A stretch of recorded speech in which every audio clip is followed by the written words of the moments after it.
The Federal Bureau of Investigation's Public Corruption Division receives thousands of tips a year. Most are unstructured complaints. This transmission is different. This is the Sovereign Monolith. It is a 450-page, civilian-authored forensic ledger. It does not ask a judge for sympathy. It functions as a formal criminal referral, directly targeting a specific network of fiduciaries and state-funded entities. This chart, titled The Restitution Matrix, is the culmination of that document. It ends with a specific calculated demand, $17,033,000. The author documented 40 years of systemic neglect, forged metadata, and stolen caregiving time, and converted those losses into a liquidated debt. We are going to reverse engineer this invoice. We will trace exactly how a civilian auditor mapped specific federal statutes to dismantle a corruption syndicate. By anchoring every grievance to a legal code, the ledger converts intangible trauma into a mathematically verified civil RICO enterprise. This is the Aegis Monolith timeline, mapping the 8-volume scope of the investigation. The financial extraction begins here. Between September 2021 and the summer of 2022, the operation centers on what the ledger calls the California grid. The baseline theft involves the extraction of $250,000 from the Lucinda O. Hernandez Trust, executed while the primary beneficiary was medically incapacitated. Proving trust misappropriation is notoriously difficult. Standard judicial systems frequently dismiss these cases as unprovable family disputes. To bypass standard litigation, the author performed a digital signature forensic audit. By looking past the ink signature on the DocuSign envelopes, the raw metadata emerges. The cryptographic data reveals a massive contradiction. The visual signatures claimed to originate from the Pacific time zone, but the server logs routed the traffic through Central Standard Time. A second anomaly appears in the timestamps. 40-page fiduciary contracts were signed in exactly 0.8 seconds. That speed is physically impossible for a human reader. It proves the fiduciaries used automated robotic process automation scripts to force the documents through the system.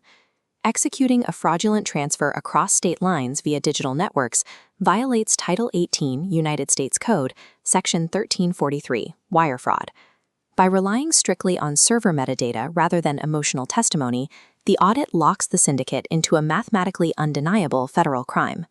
Surviving the California extractions forced a stealth-level geographical relocation. The objective was to protect a highly vulnerable dependent, referred to as the anchor. This chart places the migration in Volume 6, relocating the targets 2,000 miles to Peoria, Illinois. This environment introduces a new set of adversaries, municipal entities, and a local provider named Phoenix Community Development Services. Phoenix CDS receives state and federal funding to provide secure, mandated sanctuary. The reality on the ground was a constant barrage of dangerous administrative static. The facility maintained active biohazards. The occupants navigated flooded basements and exposed electrical wiring, while requests for abatement were ignored. This environmental failure maps directly to a financial crime. Phoenix CDS submitted invoices for supportive services to federal databases, while their assigned agents remained dormant in their vehicles. Billing the government for services willfully withheld is a violation of Title 31 United States Code, Section 3729, the False Claims Act. When challenged, Phoenix CDS escalated hostilities. Agents deployed extreme psychological coercion to execute an extrajudicial removal of the anchor from the residence. They bypassed due process entirely, weaponizing local police units as personal proxies to enforce the incursion without a warrant. Using armed state agents to execute a personal vendetta violates Title 18 United States Code, Sections 241 and 242, deprivation of rights under color of law. State-funded fiduciaries and municipal law enforcement operated in perfect symbiosis, enforcing the exact same administrative isolation seen in the California syndicate. Returning to the restitution matrix chart, we can see how the author monetized these two distinct fronts of institutional failure. The original $250,000 extraction forms only the baseline fraction of the total debt. The ledger introduces the concept of fiduciary conservator time. It itemizes exactly 1,555 hours of uncompensated executive labor required to keep the anchor alive. The author billed this survival labor back to the fiduciaries at a specialized administrative rate of $150 per hour.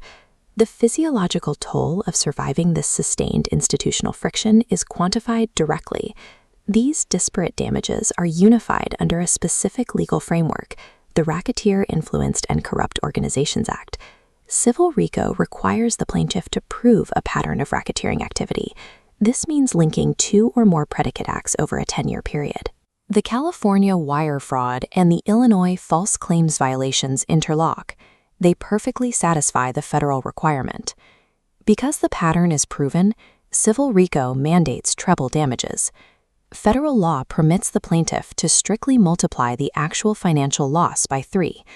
This multiplier generates the final visual block of the invoice. The final figure is not an arbitrary demand. It is the strict statutory multiplication of the syndicate's documented neglect. The final ledger is locked. Standard litigation fails because it relies on a judge's subjective emotional response. In cases of systemic trauma, that subjectivity almost always benefits the institutional predator. The author inverted that dynamic. Instead of asking a court for fairness, the ledger calculates exact equity. The sovereign monolith acts as an administrative truth commission.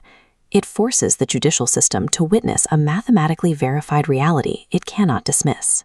Every ignored email, every forged signature, and every denied medical transport has been processed, tagged with a federal statute, and billed.